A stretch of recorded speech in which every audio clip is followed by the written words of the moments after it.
The country I'm currently living is Ukraine. And of course, I would like to present you the law of education and one particular article, article number 7, the language of education. All right, here we go, guys. So the language of education. The reason why I chose this particular article, this particular law, is because we have quite an interesting history about Russian and Ukrainian languages.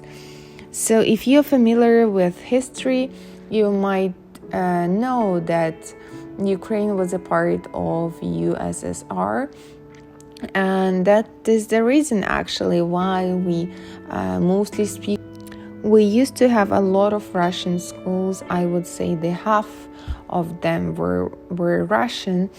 And nowadays the situation has dramatically changed because of the revolution that we had 5 years ago. So nowadays, government is concerned about the state language, and they are trying to actually impose Ukrainian language to everyone. But that's, I would say, another story. So let's get back to the law. The language of the educational process at institutions of education is the state language, Ukrainian.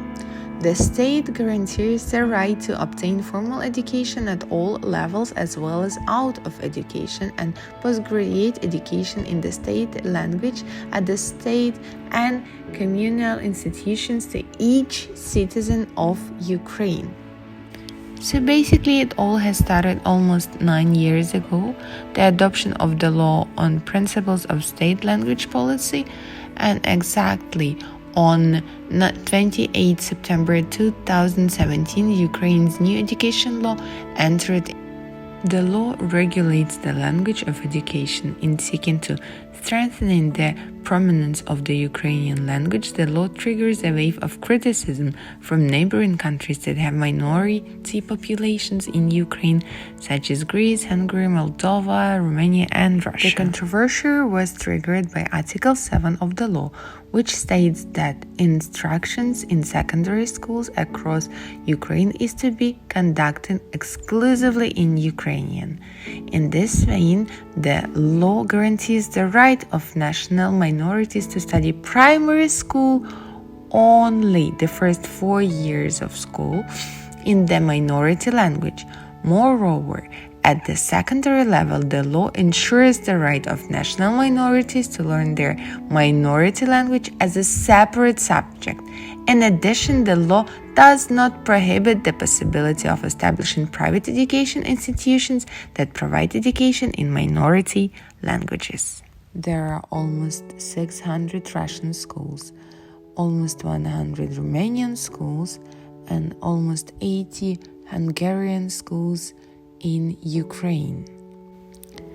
There are 400,000 kids that receive the education in a minority language. There are 60% of pupils belonging to the Hungarian and Romanian minorities failed the test in Ukrainian in 2016. Unfortunately, I see only negative side of that, because they're gonna cut the school, at least half. Teachers gonna lose their jobs. Kids won't have the proper education, so they would have to move to their countries.